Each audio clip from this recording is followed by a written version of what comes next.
Good morning class. आज की कक्षा में आप सबका स्वागत है। और आज हम पढ़ने जा रहे हैं कक्षा 12वीं हिंदी। पाठ का नाम है कविता के बहाने, जिससे कवि कौन है? कुंवर नारायण।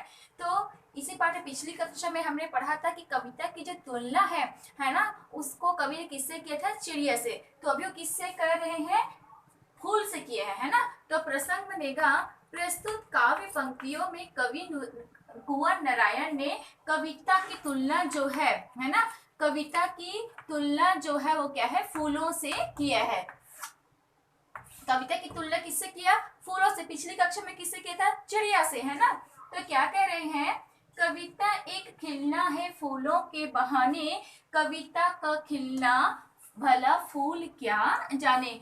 कवि कुंवर नारायण जी जो है वो कविता की तुलना जो है वो फूल से करते हुए कह रहे हैं कि जिस प्रकार फूल विकसित होता है भाई, जब कली प्रस्फुटित होती है तो क्या बनती है?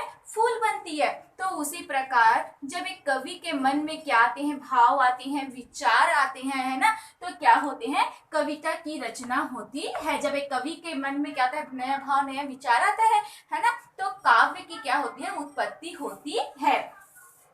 लेकिन दोनों के खिलने में अंतर है ना। कविता का खिलना और फूल का खिलना, ये दोनों में क्या है? अंतर है। कैसे अंतर है?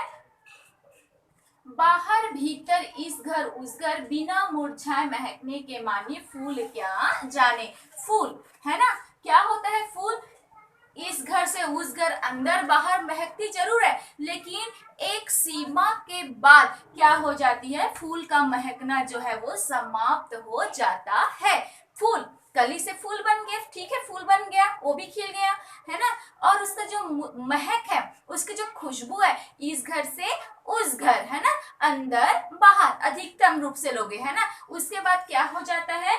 फूल जो है वो क्या है? समाप्त हो जाता है। लेकिन काव्य की बात करें, एक बार जब कोई कवि क्या कर देता है? काव्य का निर्माण कर देता है, तो उस कविता की जो खुशबू होती है वो क्या है?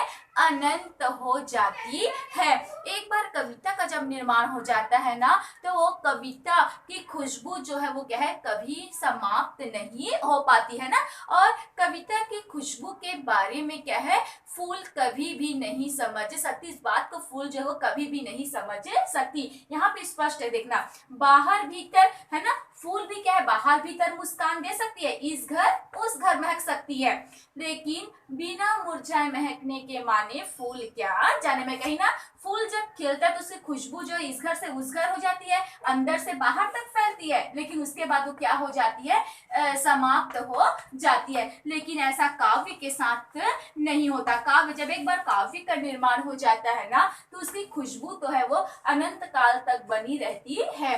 और इस बात को, है ना, फूल जो है वो सभी समझ नहीं सकती। इस प्रकार काव्य के खिलना और फूल के खिलने में कवि ने क्या है? अंतर बताया है। उसके बाद नेक्स्ट पंक्ति में कवि ने क्या किया है? अपनी कविता की तुलना, है ना, तुलना किससे किया है? बच्चों के खेल से किया है। बच्चों के खेल से। कविता एक खेल है बच्चों के बहाने, बाहर भीतर घर, यह घर वह घर, सब घर एक कर देने के माने बच्चा ही जाने।